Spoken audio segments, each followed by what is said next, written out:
It's the Tabletop Miniature Hobby Podcast. Matthew with you here. And if you listen to our recent episode on Rangers of Shadowdeep Blood Moon, you'll know that we messed it up a bit. We didn't quite interpret the rules properly and we couldn't really finish the game. So on this episode, Robert and I get together again to exorcise those demons, or exorcise those werewolves as it was, and play it properly this time to a conclusion. So find out how we got on, what we thought of it and all that jazz.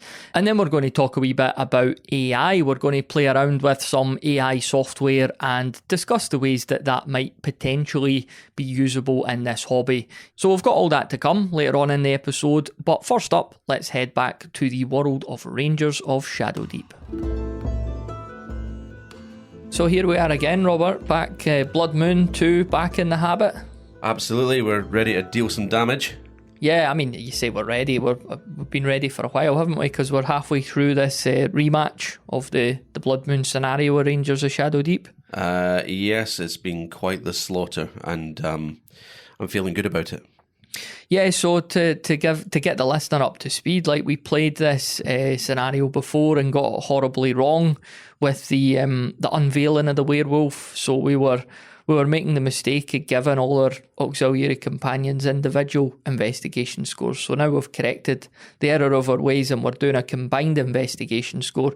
It's currently sitting at 9, Robert. So pretty much the next clue that we open, it's probably going to turn one of our companions into the werewolf, isn't it? It is, and I know it's not going to be the red-haired Orla because she's only got 2 clues, I think, and they've already come out of the deck, or been the result of the roll, or whatever.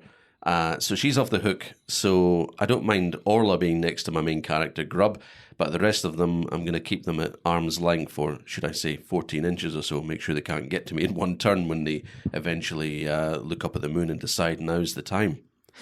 Yeah, and it's been, like, for the first half of the game, it's been almost worryingly easy, apart from a couple of wee blips, but you know, we started getting shots away straight away. Like, again, that wolf, the only wolf that starts on the table who got shot and killed the first time, that happened again. Like, Grub shot him, killed him. I went up, shot a couple of flies, we shot the rats. We were just, like, every shot we took basically killed something. The only little slip up was Seb tried to fight a giant fly and got his arse kicked. He's down to like 4 health. The fly rolled a 20. Seb had the help of Coven, so even the +2 modifier on that, he still got absolutely bummed by the fly. Has anyone ever said that before? Bummed by a fly? I mean, I have now. So yeah, so that was one of the blips, and then basically the game is we're all filtering into this manor house. There is a werewolf in there already. He's been produced by an event card, so Grub went marching in there and got into a bit of a fight with him and received some damage. They actually tied, didn't they? But yeah, 22 each. Yeah, so a high scoring fight, but the problem is that the werewolf just regenerates the next turn, whereas Grub doesn't because he's human.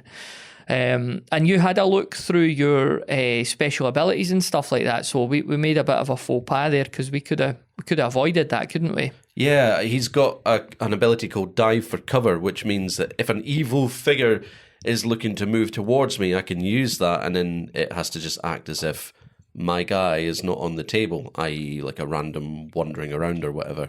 But I only read that afterwards, much to my disappointment. Have you got your sheet there to have a look through your special abilities and spells? Because I can grab it.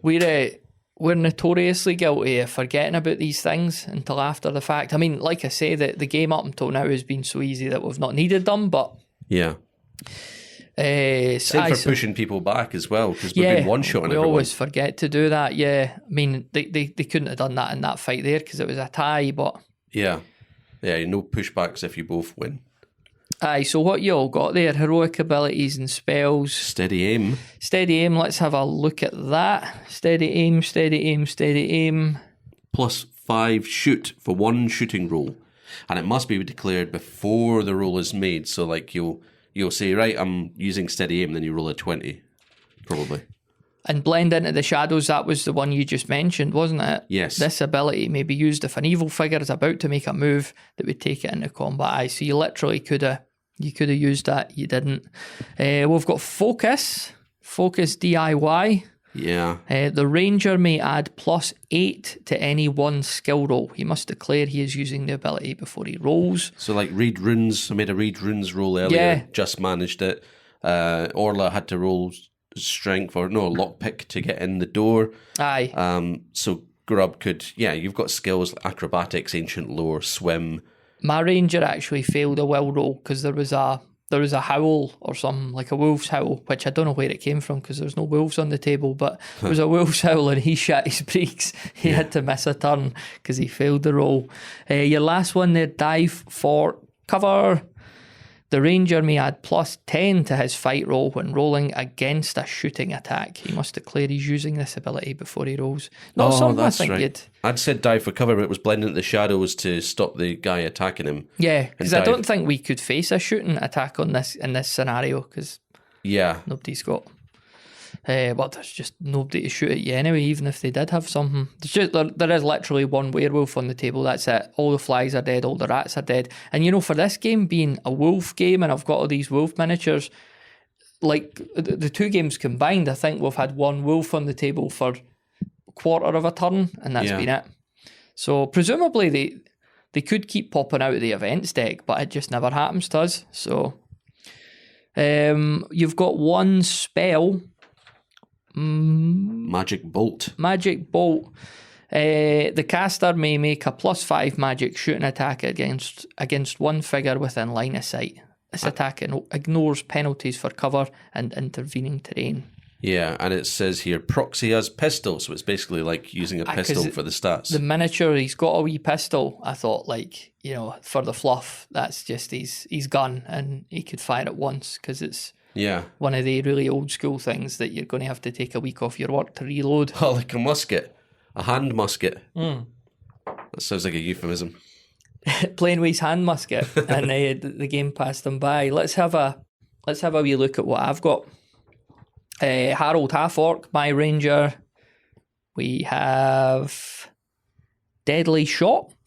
The Ranger may use this ability if he has rolled a natural 18 or 19 during a shooting action. There's fat chance of that. Treat this roll as a critical hit. So, I mean, in theory, if I shoot at a werewolf and roll an 18 or 19, I could just kill him then, presumably. That is a worthwhile spell to keep in mind, I think. Pity that the werewolves are always going to be in combat with people because... You can't shoot. I can, but I might kill somebody else. So my best bet might be for Grub, who's in combat with him, to win the next fight, shove him back and then say, let him have it, Harry. Everyone get out and we'll set the house on fire. We'll put the table over the door and set the house on fire. What we got next? Evade. The Ranger may use this ability if he activates whilst in combat. The Ranger may make a free 1-inch move to leave the combat. That would come in handy for you. Yeah. No figure may force combat during this move. After this move, the Ranger completes his activation as normal. Yeah, because I was asking you, is there a way in combat to deactivate and move away, which you can do in some games like D&D, but in this, you must have the ability. Here's another one that would have came in handy for you. Frenzied Attack. The Ranger may add +5 to one fight roll. He must declare he's using the ability before he rolls. Yeah. It's not so much the fight as the actual damage. Yeah. Getting him put, under before he regenerates. And then my final one's Transpose, and I use that in conjunction with Vinny the Vulture. So me and Vinny could swap places at any point. And that's a funny thing, isn't it? Vinny, again, we take Vinny on this expedition because there's a pond and there's a boat with a clue in it. So Vinny does what he does, and he flew out there to the boat. And what does he find? An old man who's still just sitting on the boat. I've not even tried to make him swim. Like, there was no point. He's so weak that if you keep him alive, you get a couple of points. So we've just left him out there on the boat. As opposed to drown him. Yeah, because when he jumps in, he's got to take rolls for the cold water, and there could be zombies. And so he's on the boat. I like the thought that after this mission, we will just wave cheerio to him and go. We've got your XP, old son. See you later. Good luck with the swim. So that's it. Everything is heading towards the house, but we're about to do the old Scooby-Doo. We're about to pull the mask off somebody, and it turns out it was them all along. Sykes. So, I don't know. I'm kind of hoping it's... I was going to say I'm hoping it's somebody who's outside the house. That's almost nobody at the moment. Just Sebastian. He's standing out there, so who knows? Never liked him. Always thought he was shifty. Yeah, well, not a very good lumberjack, I heard. He's... often selling those manufactured plastics as wood. People put them on their fires and black smoke fills their living room and they die horrible deaths. Perfect. So I've heard anyway. That's it. Let's reconvene at the end of the game then. Exciting. All right then, Robert. We've just killed the final werewolf. It was beat to death in an orgy of bloodlust by Orla, wasn't it? Yes. She was kind of surrounding it. We've got Grub there. We've got Gunther there. Vinny, he was getting involved, even though he was very full up from eating all those mutilated corpses. So she managed to... We were kind of chipping away, weren't we? Because you have this thing with the werewolves where they regenerate after the turn. So over the course of like the ranger phase, the companion phase and creature phase, you're just whittling down his health, and you know that like if you fail to take him down, it's basically back to the start on the next turn. But fortunately we've put him on his arse, and that's all she wrote. Yes, and they say that the first casualty of war is either innocence or truth, but in this case it was actually Nicolan. Yeah, that's right. He was the werewolf, wasn't he? No, I'm talking shite. Coven was the werewolf. Nicolan then managed to get killed by the werewolf that once was Coven. Yeah, have a go, hero. He ran out there up to the werewolf and came worse off, unfortunately. So we've got a wee roll to do for him shortly. Yeah, that's right. We had the werewolf who was in the house for almost the whole game, and he was killed by... Who actually killed him? It was Grub. Grub killed him up in the house there. And then, when we finally got the last of the clue tables, it turned out that Coven was the werewolf, and he was just outside the manor house, so we had to kind of turn and make our way back down there. Grub found the magic, the silver dagger, I should say. Yeah. A fat lot of good it did him. He got a fancy wee pair of slippers as well, which, I'm sure they look very nice, but they didn't really help much, did they? It was useful for moving through an empty house. Yeah, aye. Very good. Slippers for inside the house and boots for outside. The end of the game is basically you either kill both werewolves, which has happened, or the werewolves kill all of your people, and that's not happened. So we lost Seb. Like Seb, as we said earlier on, he got a dulling off a fly, which is quite funny because he's supposed to be a big strong man, but then he tried to wade in and fight the werewolf, had loads of people around him to help, and he ended up getting murdered. So again, might not be dead because you do a roll on them, but those were our two casualties, weren't they? Yeah, malaria got him. We did remember to do a couple of wee special abilities, didn't we? Like Harold got attacked by a wolf who came out of the barn, and I used frenzied attack to dispose of him. And then I think Grub used one of his, didn't he? He used about 3, I think. He used magic, steady aim, to give him +5 to his shoot on top of his 3, which didn't work. Unfortunately, the roll was just against him. There was the skill roll for the armory to get the sword, the silver dagger, in the first place. That was +8 to his skill, so he was able to get the dagger, which did a fair bit of damage on the werewolf before Orla finished him off. And I'm sure there was one other thing he tried as well, but yeah.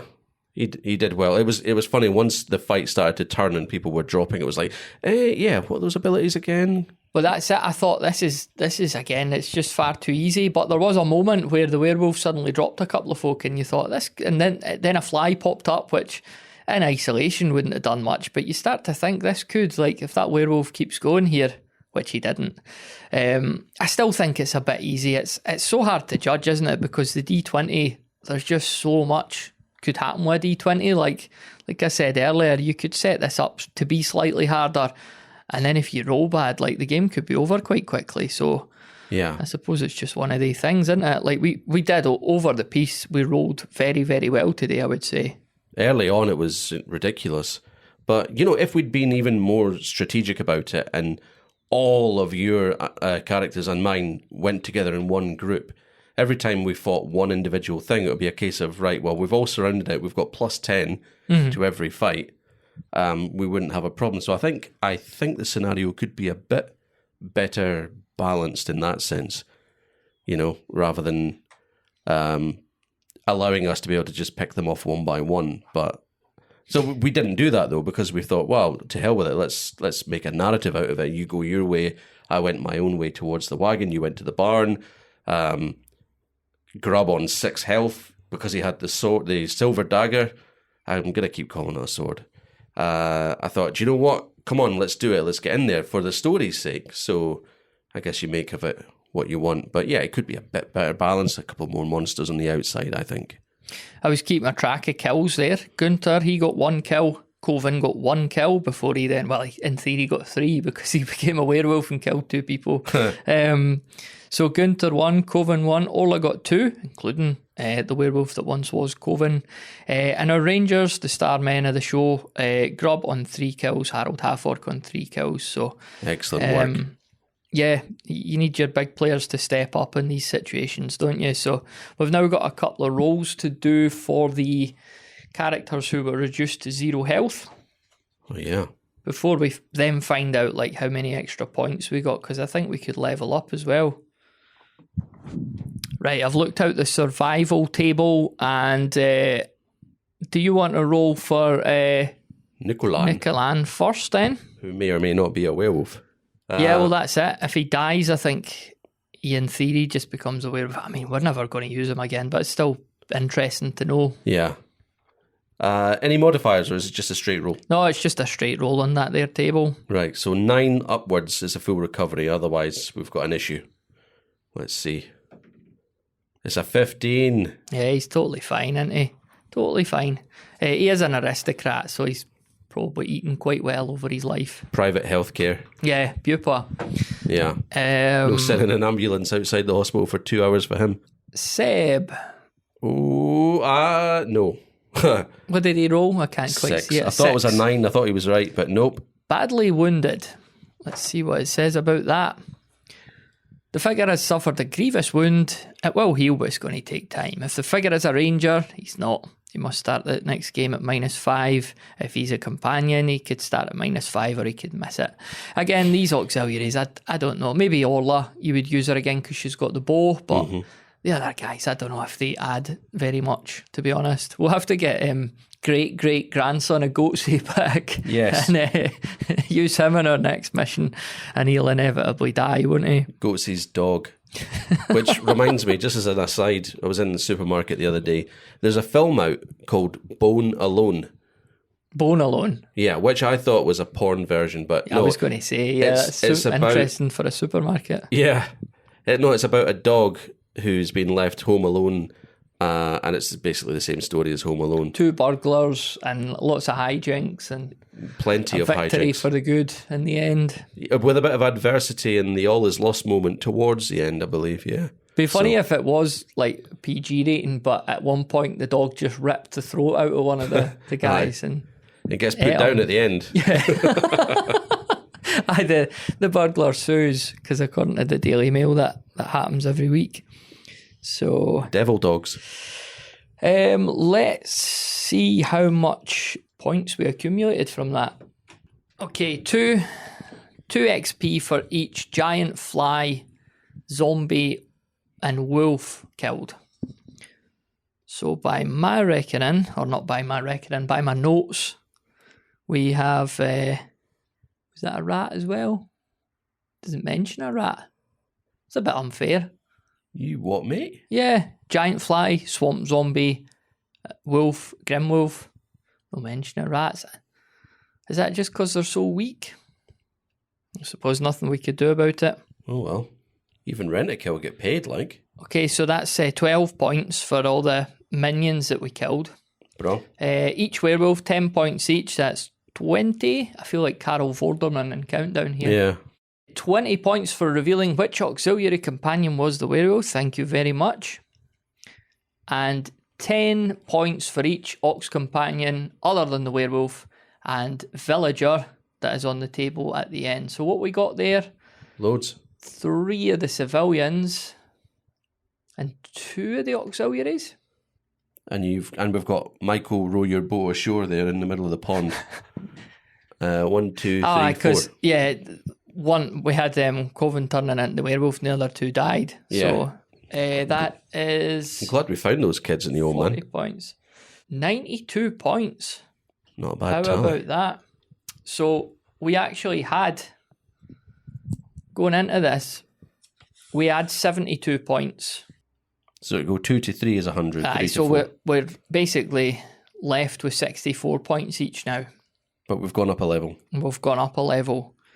We have gone up to level 3, which means we gain recruitment points. Lovely.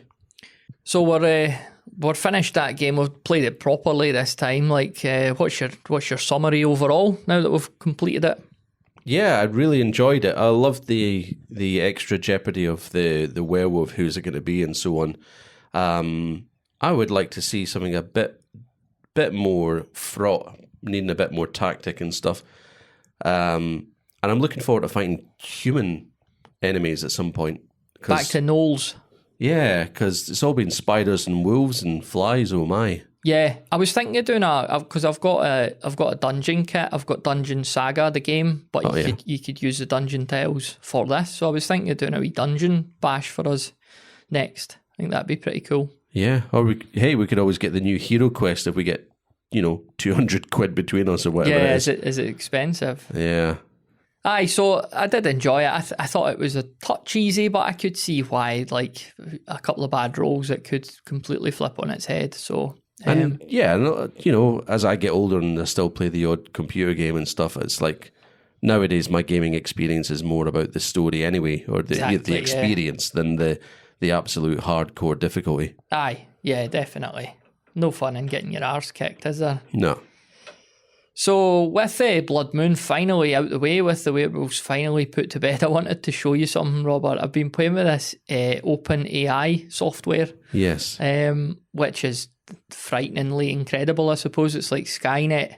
And I thought there was I think there's potential in this for like gaming, whether it's like miniature gaming or RPG gaming or stuff like that. So you could basically type anything into this software. It's giving you an example there. Write a tagline for an ice cream shop. But as you know, you've been getting WhatsApp messages for me, and it's like, write a story about a man who's got a pub up his bum.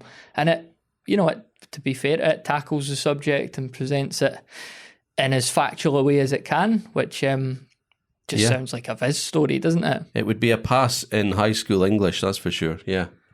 So, leaning on your like RPG experience, Robert, you've got like Dungeonmasters and people creating scenarios and monsters and stuff like that. Yeah. You could type anything in here, couldn't you? Like, what'll I write? Let's say, would that do? Describe a Dungeons and Dragons scenario? Maybe, if it can understand what Dungeons and Dragons is as a concept. I cannot believe what I'm seeing here. You want to read that out once it spits it all out? I'm excited to read it. Hang on, we've just got a wee bit more to go. Right, okay. Let us know what the AI has spat out. Literally, it has written this in front of us. It's just like War Games in 1982, the movie. Just how it's all appeared. There are 5 adventurers in a party. A paladin, a druid, a rogue, a bard, and a ranger. So straight away it knows the classes from Dungeons and Dragons specifically. That's mental. The party has ventured into a long-forgotten dungeon in search of an ancient magical artifact. The paladin is the leader of the group and is a holy warrior. I can't get this. Strong in both courage and faith. The druid is a nature-focused spellcaster, drawing their power from the natural world. The rogue is a master of stealth and deception, capable of moving through the shadows. The bard is a master of music and charm, capable of inspiring courage in allies and weakening foes. Finally, the ranger is an expert marksman, able to take out enemies from afar. It's like it must have taken from the wiki page or something, because that's... It uses the internet. Like, it just pulls all the internet's knowledge and... But it didn't even need to load. Yeah, Like I say, Skynet, humans are doomed. I mean, my dad's kitchen light still takes longer to come on when you press the switch than it did this took to bloody write that. As they explore the dungeon, the adventurers face a variety of challenges. They must battle monsters like giant spiders, orcs, and dragons. They must brave traps and puzzles that test their wits and their courage. They must also face their own inner demons as they push themselves to the limits of their physical and mental capabilities. I mean, inner demons like being a werewolf, Coven. No, who was it?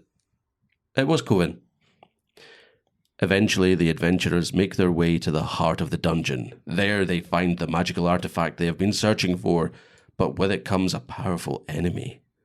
The adventurers must now use all of their skills and abilities to defeat their foe and claim the artifact. So it really does leave it open for what's actually to come. Yeah, but watch this, because it learns what it said already, so I could now ask it follow-up questions. So it talks about this powerful enemy. So what have I written there, Robert? What is the powerful enemy? Describe it and make it something unusual. Right, let's see what the AI's got for us.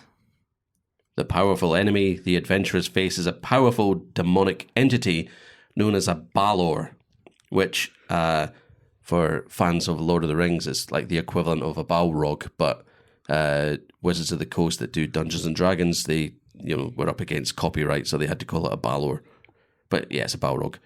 It appears as a tall figure with skin made of burning flame and wings of pure darkness. Its eyes are pits of inky blackness. In its hands it wields a long sword of pure fire, capable of burning through any armour or shield. The Balor can also cast powerful dark magic, capable of draining the life force of its opponents. And then watch this.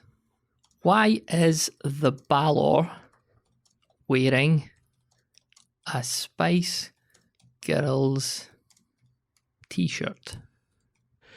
The Balor is wearing a Spice Girls t-shirt as a sign of its ironic sense of humour. I'm scared. It is a reminder to the adventurers of the ultimate futility of their mission, as no matter how powerful they become, they will never be able to outmatch such a powerful entity. Where did it get its pink hot pants? The Balor acquired its pink hot pants from a former adventurer who foolishly attempted to battle it in its lair. As a reminder of its victory, the Balor keeps the hot pants as a trophy. As a reminder of its victory. That's an excuse for getting caught wearing hot. But it's just to remind me of the time that this foolish adventurer kind of came in here and, anyway. This is incredible stuff. So, what must we roll to steal? I was going to say to defeat it, but I'm going to steal the hot pants. I mean, I've read fan fiction that's worse than this. Is there any good fan fiction? To steal the hot pants from the Balor, the adventurers must roll a stealth check. That's incredible. We've just been playing a game with a stealth check. Now I'm scared. This check must beat the Balor's perception check in order to succeed. I mean, that's literally how D&D works, right? For that sort of thing. And it knows that. It must have already, read all of Earth's defense systems and is now ready to implement full control. What did we roll? The adventurers rolled a 15 on the stealth check. Is that going to be enough? I'm sure its passive perception must be pretty high. Succeed? Yes, the adventurers succeeded in stealing the hot pants from the Balor. So, Robert, we've just we've played a miniature game here. It took me the best part of a year to paint all this stuff. I had to buy terrain, I had to make terrain, we had to get together today. We could have just sat on this AI thing and had an adventure, couldn't we? We've now stole some hot pants from a Balor in 6 minutes? And again, I don't want to get a bit samey. I was going to try and steal the Spice Girls t-shirt too, but I think the listener gets the point. This stuff is incredible. Let me just, if I get rid of all that and watch this, write a 28mm fantasy skirmish rule set. Good. Warriors of the Ancient Realm. 28mm fantasy. God, we're getting all the details here. It's properly spitting stuff out. Introduction. Warriors of the Ancient Realm is a 28mm tabletop fantasy skirmish game. Players will build and command warbands of heroes, monsters and creatures from the realms of fantasy. We've got game setup, we've got warbands, we choose between 12 models, fantasy races and creatures. Battlefield, we talk about terrain. We start to talk about, we've got a movement phase, a combat phase. Like, this is just making it up. We've got 6-sided die, we've got attack values. I mean, these things are pretty generic just because that's the nature of gaming, but I might get it to write my master's thesis if I tell it enough. The thing is, you can. That's the thing. Like, you could get it to write business proposals. You could get it to write a song. Let's have a song. Write a song about, what was it? A Balrog or a Balor. A Balor. Yeah. Wearing pink hot pants. And a Hulk Hogan t-shirt. Hulk Hogan t-shirt, okay. I am a real Middle-earthian. In a dungeon. Because I want to keep some fantasy theme. What is it? Mr. G. The original G. There we go. Dungian. Who put the dung in dungeon? Right, let's see what we've got. Okay, do you want to do verse 1 or the chorus? Yeah. I'll go for the verse 1. Right. Although it's already onto the next song in the album, I think. A Balor in a dungeon, what a sight to see, standing there in pink hot pants and a Hulk Hogan tee. So we're going for iambic pentameter, that's good. The other monsters laugh, can't believe their eyes, as he sashays through the dungeon, the bravest of the bold. Okay, we've got the chorus. In the dungeon, a Balor wearing pink hot pants and a Hulk Hogan t-shirt. God, that's a mouthful. In the dungeon where the monsters gather round. He's the king of the dungeon, ain't afraid to show it. In the dungeon, a Balor wearing pink hot pants and a Hulk Hogan t-shirt. We've got a verse 2 here. He struts around with confidence, eyes of steel and gold. He sings a song of courage, the monsters all behold. That's good, like beholders. That is good. He's the talk of the dungeon. They love his style and flair, though they don't understand him. They know he's full of care. Fucking hell. In the dungeon, a Balor wearing pink hot. I can't say that. That's such a mouthful. For such an eloquent second verse, the chorus is a fucking shambles. Yeah. There's a bridge. It's even included a bridge. Right, we won't kick the arse out at Robert, but give us one more topic. It could be a song, it could be a scenario, you could get it to describe a creature. It's totally up to you. Sherlock Holmes and Skeletor run a bed and breakfast. Sherlock You've been listening to Tabletop Gaming. and Skeletor. Go on then. What have we got? Sherlock Holmes and Skeletor were two unlikely friends who had one thing in common. They both loved running a bed and breakfast. After a chance meeting at a local pub, the pair decided to join forces and open up their own B&B. The pair renovated an old Victorian house in the heart of London, just next to 221B Baker Street, I suppose, and opened up the doors to the establishment. They called it the Mystery B&B. I love it. And it quickly became a popular destination for visitors looking for a unique stay in the city. Sherlock and Skeletor took great pride in their work, offering guests a luxurious experience that included private rooms, delicious breakfasts, and warm hospitality. They even added a few special touches to their B&B, such as a collection of vintage detective novels and a secret passage leading to a hidden garden. I know who did what there. However, not everyone was a fan of the new venture. Some of the locals were suspicious of the two friends, believing that they were up to no good. But Holmes and Skeletor soon proved them wrong, as their B&B was always filled with happy guests. In the end, Sherlock Holmes and Skeletor were a success in the bed and breakfast business. The Mystery B&B was a popular destination for travellers from all walks of life, each of whom left with a smile on their face. And despite their differences, the two friends were forever bonded by their shared love of running a successful business. Wait, I've got a good follow-up. How did Skeletor respond to He-Man's bad TripAdvisor review, complaining that his black pudding was burnt? Skeletor was not pleased to see the bad TripAdvisor review from He-Man about his black pudding being burnt. He was determined to make it right, so he got on the phone and called He-Man to apologise. He explained to He-Man that he'd been having some trouble with the stove and that the black pudding had been overcooked. He offered to make it right by sending him a fresh batch of black pudding and invited him to come back and stay at the B&B. He-Man was impressed by Skeletor's willingness to make amends and accepted his offer. Skeletor was relieved that He-Man had given them a second chance and vowed to do better next time. From then on, he made sure that all of his breakfasts were cooked to perfection. All right, what have I typed? What did Skeletor do when He-Man shit the bed? This is not what I thought I'd be doing 2 days before Christmas. Ah, well. Are you going to read it or do you want me to read it? I can buy toys for my kids on Boxing Day. You read this one, why not? When He-Man accidentally soiled the bed, Skeletor was quick to take action. He immediately began to clean up the mess using cleaning supplies he had on hand. He then called the local dry cleaner to come pick up the bedding and sheets for cleaning. This is not classic Skeletor, I have to say. He's very conciliatory. Skeletor apologised to you. Do you want me to read it from here? Why? Why did Skeletor apologise? Wasn't his fault. Wait a minute. Sorry, you're on the skids, He-Man. Why was he saying sorry?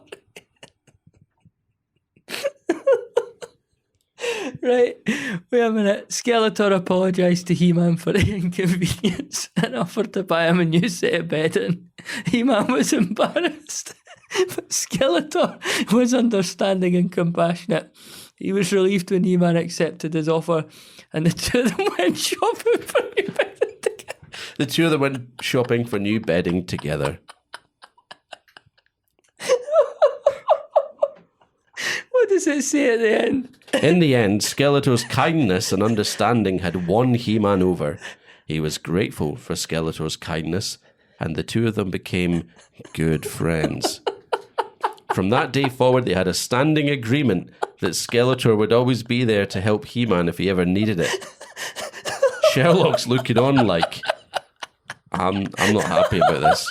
This is not okay. So, let's just recap there. Like the times you cried on me, talking about that blonde bastard. Now yous are all buying fucking bedding, is it? So He-Man had like publicly shit on him. I mean, privately shit on him too. He'd publicly shit on him on TripAdvisor. So He-Man, Skeletor gets him back, makes him like a free breakfast, butters him up, and then He-Man shits the bed. And then Skeletor says he's sorry. And then he takes him shopping and says, I'll always be there for you. So the one weapon Skeletor used to finally defeat He-Man was kindness. Yeah, there you go.